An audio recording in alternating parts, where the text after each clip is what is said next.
All right, so we talked about commands, and now we're going to talk about the elements of expressions, constants, variables, functions, and we'll look at operators because those are just a notation for functions.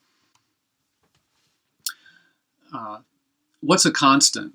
Constant means something like a number, 12, or a quoted string, like string, and constants, when you evaluate them, they evaluate to themselves. Pretty straightforward. Symbols, on the other hand, are a string of characters, and they denote variables. And when you evaluate a symbol or a variable, it evaluates to a value that's stored in that variable. Variables are accessed using static scoping, and examples are x, or volume, or g4, or tempo.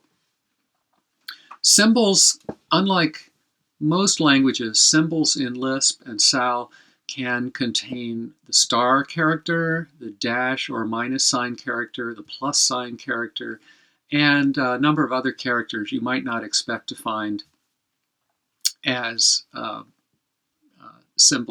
characters in a symbol. Lisp conventions are that global variables are go between stars. So the stars just emphasize the fact that this is a global variable. It's not required by any means, so the stars don't make it a global variable, but they just kind of flag to the reader that, hey, this is a global variable, don't forget. The other convention that I highly recommend that you follow is how do you make compound variable names? And in Lisp, we do that with hyphenation. So we write local dash variable.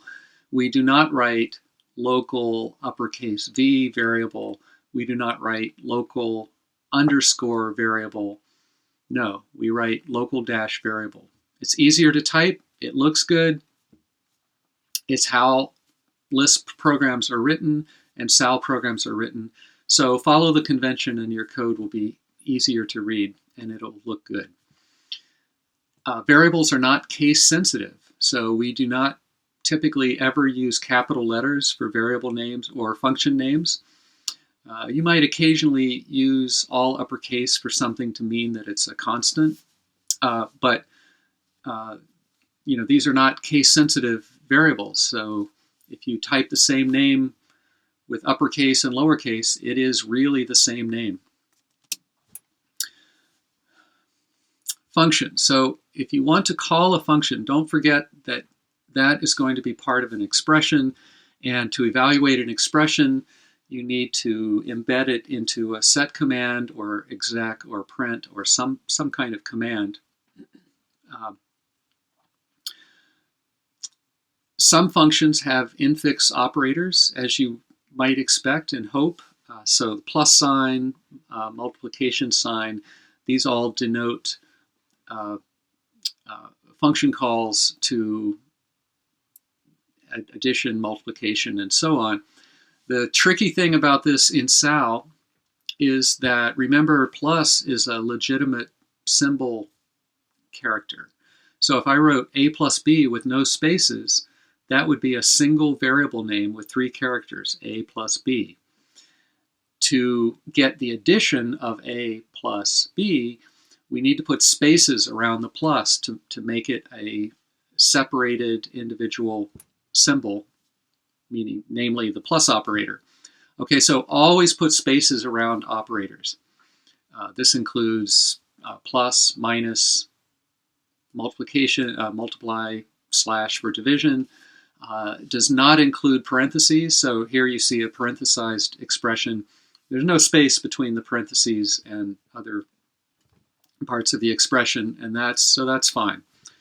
Actually, including a space around an operator, I think, is always a good idea. I always do that when I write Java or C or Python or whatever.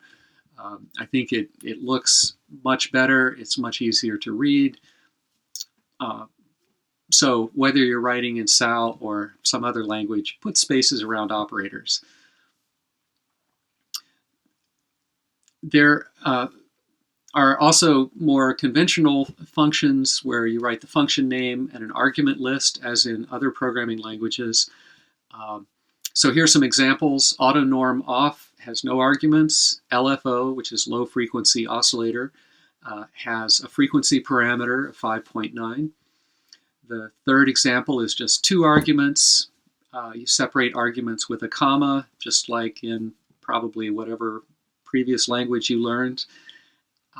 And finally, we have keyword parameters in SAL. And we'll learn more about the details, but the syntax is, for example, sread, positional parameter, vn.wave, and then a keyword parameter named time-offset.